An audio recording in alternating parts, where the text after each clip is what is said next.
Alright, so ito na yung ating mga update sa ating mga alagang sisiw.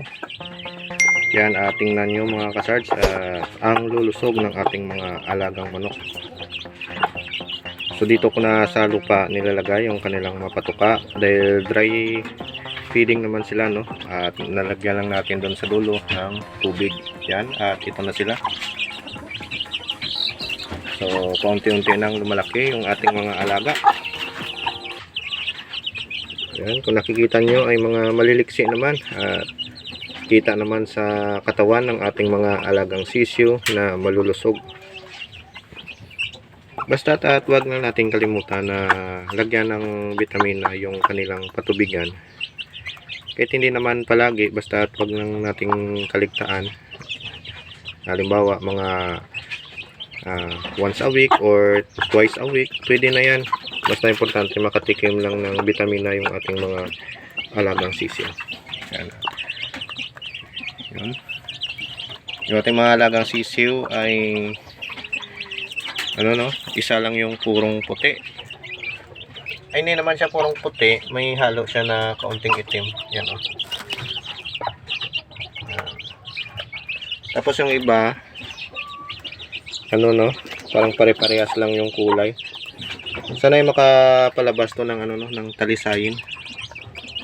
Para may talisayin tayo ng manok. Dahil itong niya ay may tatayin to ay talisayin to. So talisayin gray, no.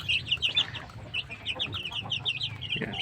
Ito na yung anak ng ating white asil na manok.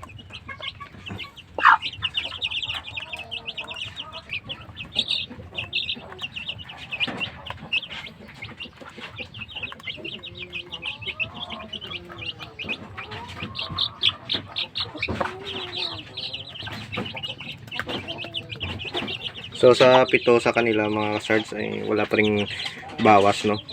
Thankful tayo at walang namatay. Kumpleto pa rin sila, pito pa rin. So habang lumalaki to ay unti-unti natin itong ibebenta, yung sisiw natin.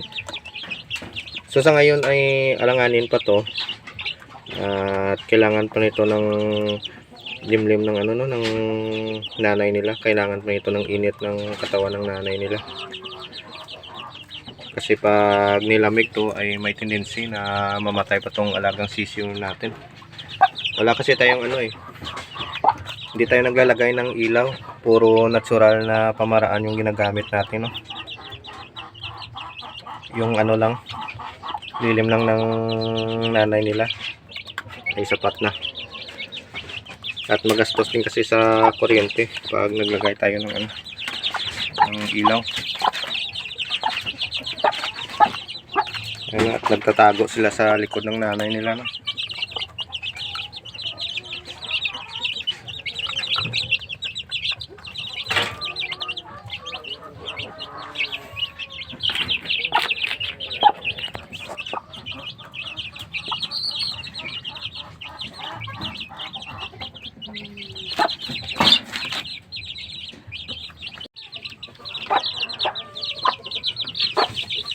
So itong black horse na asil natin mga kasards, no, ay binebenta ko to, no.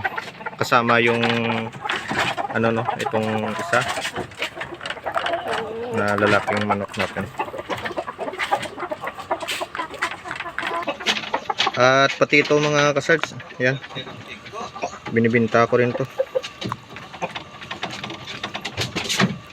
PM lang sa may gusto. Ito pala yung black horse na asil natin na babae. Yan. Sa mga may gusto lang.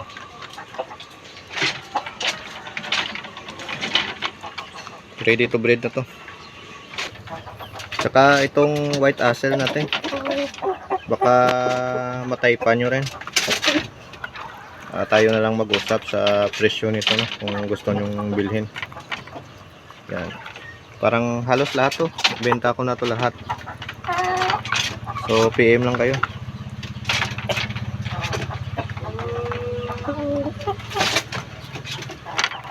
Yan, so dito naman tayo. So medyo may price lang tong iba, no. Pero hindi naman ganong kamahalan kasi Ang sa iba nga, mas mahal pa nga eh. Sa akin, mura lang ako pag nagbenta. So ito, baka type nyo, binibenta ko to ng rush, no? Lahat to, rush. Yan, may kailangan lang sa, ano, sa budget. So, buksan ko para makita nyo, no? Itong babaeng manok ko. Yan. Ang ganda nito. Hindi na kayo lugi nito sa, ano na to, sa babaeng manok. Yung kinalabasan nito, mga malalaking sisiw talaga. Dahil kita nyo naman, malaking puting manok, no? At sa loob nga, may itlog na nga, oh. Ibig sabihin ay ready to breed na tong alaga natin. Ayan, at balik natin. Itong lalaking manok natin ay binibenta rin natin. So mga gagawin ko to sanang ano eh, gagawin ko to sanang mga materials ko dito, mga ibibreed, dahil may kailangan lang tayo, no?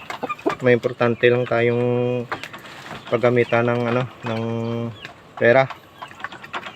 Yan. So kung baka type nyo lang naman, ay binibenta ko yung mga alaga kong manok, no? So makakahanap pa rin naman tayo sa susunod ng mas maganda pa dito ng mga manok, no? Yan. Yung mga manok ko dito, mga kasarts, ay mga ano to, no? Mga selected ko lang to, yung mga nilalagay ko dito, oh, sa cage ko na to. Yan. Pag hindi ko nagustuhan o hindi ko natipuan, ay inano ko na yan, no? Pinapaadobo ko na yan. Pero pag type ko, yan, at pinipili ko, ay nilalagay ko dito sa cage na to, dito. So yun, ito yung lalaking manok na isa na binibenta ko rin, no? Lahat to sila. Yan, babaeng manok, to lalaking manok. Dito, yan, lalaki at babae, at saka dun yung black horse natin sa dulo, at yung lalaking manok na katabi niya.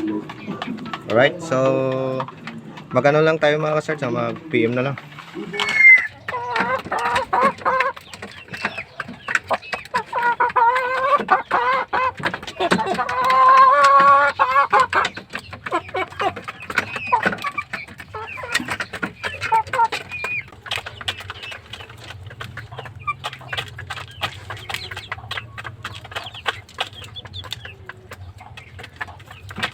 So ayun mga kasards, at yan lang muna yung update sa ating mga alaga dito, at lahat yan sila ay aking nang ibebenta, no? So kakaunti na lang naman yan dahil may aasikasuhin lang ako na importante, at magmamanok pa rin naman ako. Maghahanap lang ako soon ng mas maganda pa, no? Dahil marami namang tayong kilalang mga kaibigan natin na nag-aalaga ng ulo na manok. So kung ano sigurong matira sa atin, edi yun yung ibibreed natin soon.